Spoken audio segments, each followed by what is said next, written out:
Bem, então, tentando ir agora um pouco mais concreto no projeto de Game Design, daqui a pouco nós vamos ver como documentar tudo isso através do GDD, mas vamos então agora começar a pensar de forma um pouquinho mais concreta e agora, depois de vocês já terem a ideia mais ou menos geral do jogo que vai ser criado, essa ideia geral pode ter vindo através de uma pesquisa de mercado, através de cliente que solicitou, ou até mesmo de que esse é o jogo dos meus sonhos.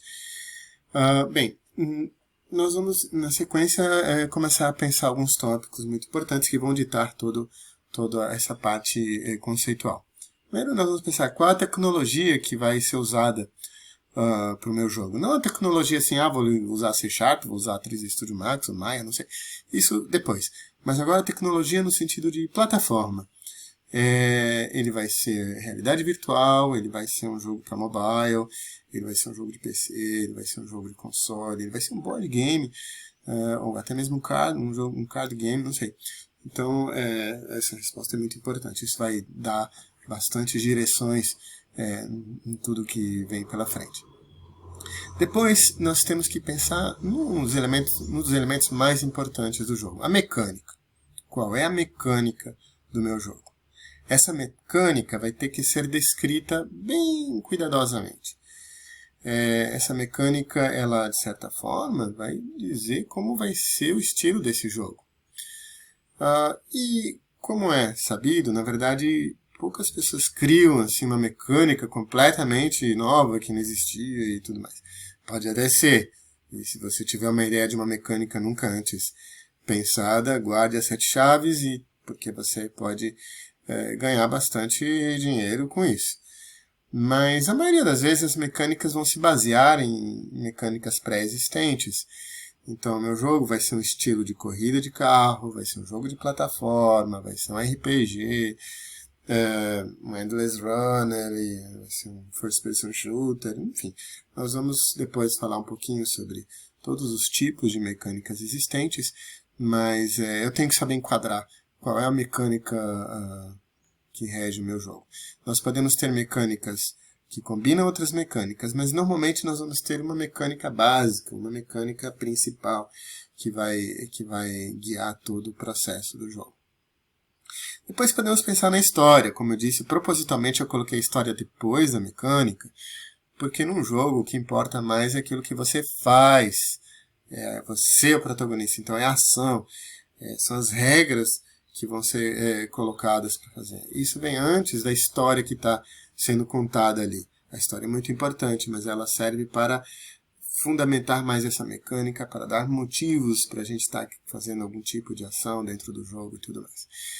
Bom, mas a história ela é realmente muito importante, dependendo do estilo de jogo. Alguns não, outros ela é bastante importante. E essa história ela também vai poder ter um estilo. Ela vai ser um drama teen, estilo novelinha, ou vai ser um drama do herói, onde a gente já tem toda uma receita, né, de como o herói vai sendo construído, vai sendo desafiado, vai crescendo e tudo mais. Ou ele vai ser uma história mais musical mesmo, ou ele vai ser uma história suspense, onde a gente vai revelando elementos gradativamente. Bem, e não podemos deixar então de falar da estética do jogo. Juntando tudo isso, nós também vamos ter que estética vamos estar usando. Ele pode ser um estilo cartoon, ele pode ser um estilo retrô, nós podemos estilo personagens fofos, anime, pode ser ultra realista, no estilo de Battlefield, nós vamos cuidar da sombra, tem que estar perfeita, do Shadow Maps e tudo mais. Essa estética ela vai inclusive ser ilustrada através de todas as artes referências que a gente vai poder anexar no documento. Bem, uma vez definido esses ingredientes do jogo, nós vamos dar mais atenção agora a um dos elementos chaves, como já foi mencionado. Regras e desafios do nosso jogo. Então, a partir do momento que nós definimos aqueles 4 itens, vai ser necessário, então, construir de maneira bem detalhada quais são as regras. As regras, muitas vezes, vão poder estar desatreladas da história. A gente pode construir uma história mais ou menos a parte das regras, ou muitas vezes a história vai estar muito entrelaçada com as regras. Jogos de first person shooters, jogos de tiro de primeira pessoa, por exemplo, eles têm já uma série de regras bem estabelecidas, e a história ela pode vir sendo colocada. A gente pode criar antes um contexto e depois a gente vai só incrementando as regras. Um bom exemplo de como escrever as regras é mais ou menos da forma como nós encontramos essa descrição nos board games. Os board games, os jogos de tabuleiro, eles são despidos de tecnologia, não tem toda a parte de animações, não tem histórias assim, sendo contadas de forma explícita e tudo mais.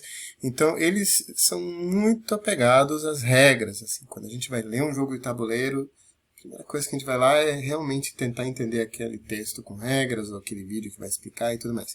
Então, claro que guardadas as proporções, mas assim, quando a gente vai começar a descrever um projeto de jogo, as regras têm que estar tão consistentes, tão autocontidas, como se estivéssemos quase construindo um board game. Dentro dessas regras, os objetivos devem estar muito claros.